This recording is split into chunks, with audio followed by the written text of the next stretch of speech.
Kenapa ada tindak korupsi di negara kita? Kenapa? Ya kenapa enggak? Karena apa? Enak. Bisa korupsi sekian miliar, bahkan triliunan. Nggak perlu dihukum mati. Penjaranya kayak hotel. Wow, hidup koruptor.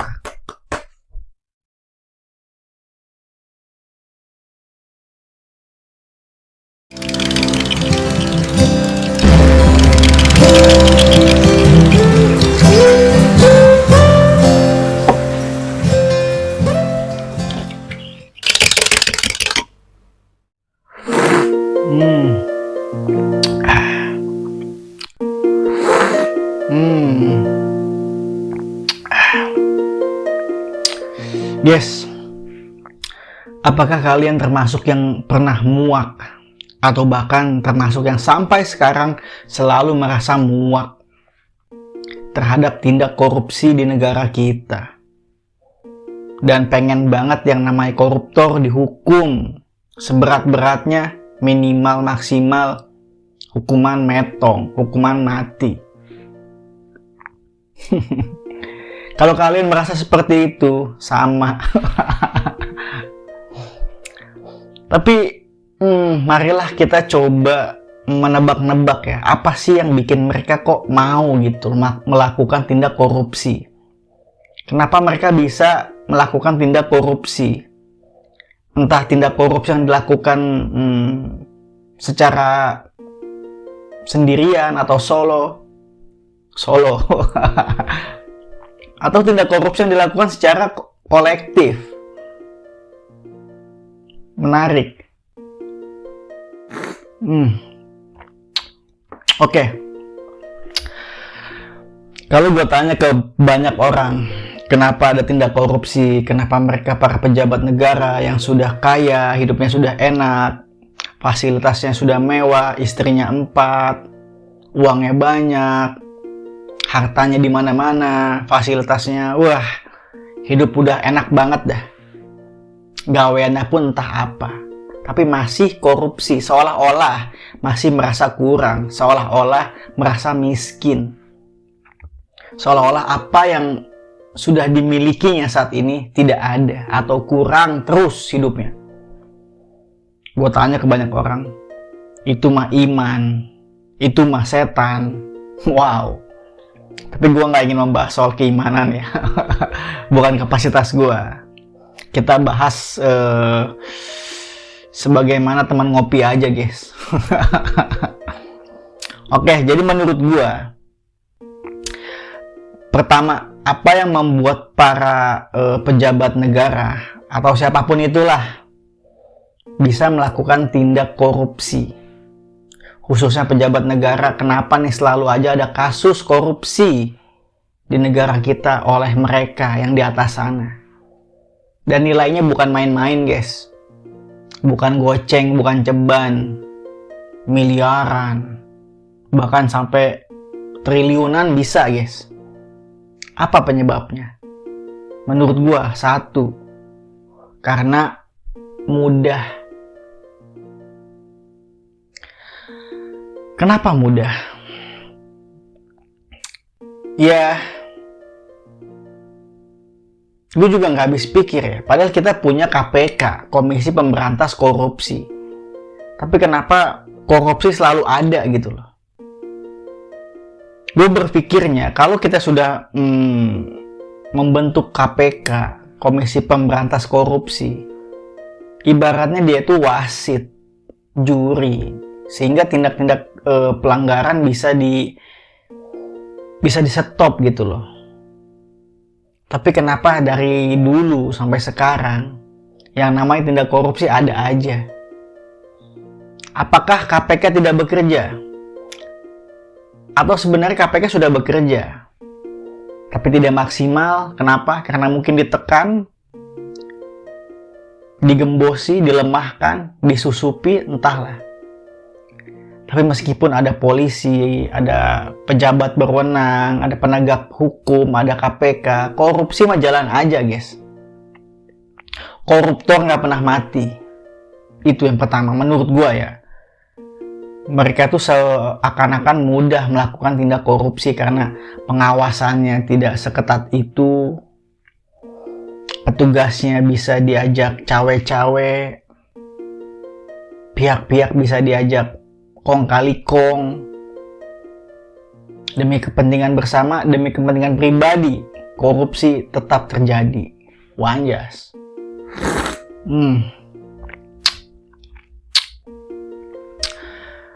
Tadi yang pertama ya, kenapa tindak korupsi, kenapa para pejabat bisa tanda kutip dengan mudah melakukan tindak korupsi. Kenapa korupsi tidak bisa mati? Tadi gue bilang pertama karena mudah.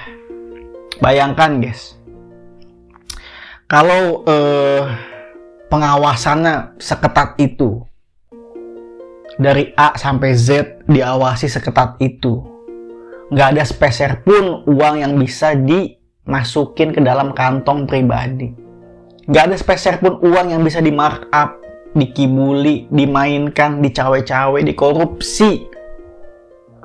Menurut gua tindak korupsi, menurut gua koruptor bisa dilenyapkan, sehingga kemudian uang-uang rakyat, pajak-pajak rakyat, harta kekayaan negara bisa dimaksimalkan sedemikian maksimal, bisa tepat guna, tepat sasaran. Siapa yang untung? Bangsa dan negara itu sendiri. Yang kedua, kenapa koruptor, kenapa tindak korupsi selalu saja ada dan terjadi? Tidak adanya hukuman yang jelas, tidak adanya hukuman yang berani. Ingat nggak dulu Gayus Tambunan? Bagaimana bisa seorang koruptor punya penjara yang mewah, bak hotel? Bagaimana bisa seorang koruptor nonton tenis di Bali? Tuh, ngaco gak tuh?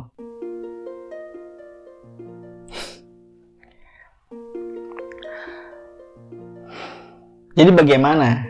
Menurut gua, yang namanya koruptor, apalagi sudah terbukti korupsi miliaran bahkan triliunan, udah jangan pakai persidangan lama-lama, bukti sudah jelas, data sudah jelas, dan prosesnya nggak perlu ditahan-tahan, nggak perlu lama-lama. Lakukan eksekusi, hukuman mati, harga mati, udah itu. Sehingga kemudian menimbulkan efek jera. Sehingga kemudian orang-orang, pejabat-pejabat negara akan berpikir ribuan kali untuk melakukan tindak korupsi.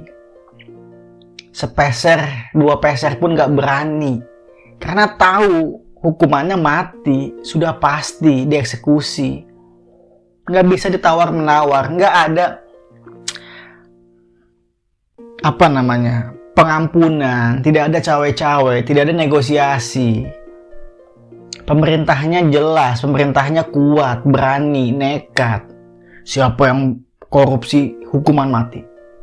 Walaupun itu dari partai saya, walaupun itu bawahan saya, sikat. Gua pilih tuh kalau ada calon pemimpin yang berani ngomong gitu.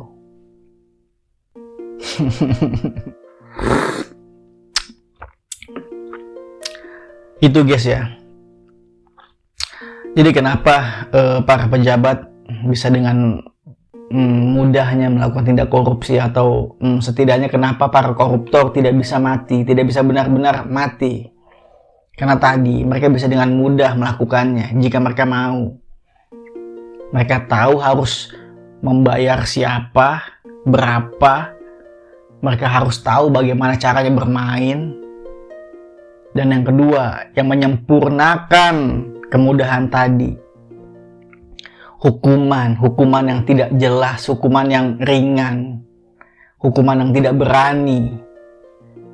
Tidak adanya hukuman mati untuk para tindak korupsi, untuk para koruptor. Ada koruptor diampuni, ada koruptor dimudahkan, diringankan hukumannya. Ada koruptor dikasih fasilitas. Yang penting dia bisa bayar berapa dan ke siapa. Dapat penjara hotel seperti hotel. Bisa nonton tenis, bisa ABCD. Nggak lama bebas. Parahnya lagi bisa kembali menjabat, edan. Andai kita suatu hari nanti punya pemimpin yang nekat, yang bisa otoriter, yang bisa kejam, tanda kutip, tangan besi terhadap para tindak korupsi, tidak bisa berkompromi dengan apa itu korupsi. Para koruptor dihukum mati, gak peduli dibenci oleh dunia luar ya. Wah pemimpin kejam, wah pemimpin melanggar HAM, berak, makan tuh HAM. Buat apa kita menjunjung tinggi HAM? Buat membela para koruptor.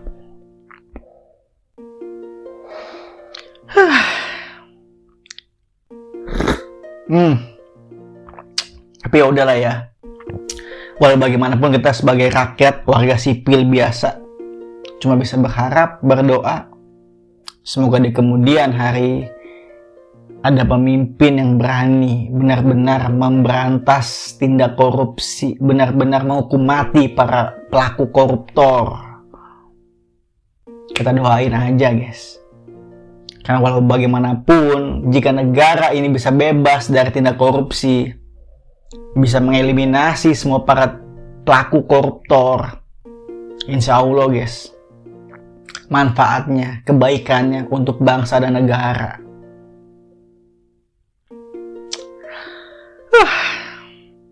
Mungkin sekian ya diskusi tipis-tipis kita terkait koruptor, tindak korupsi.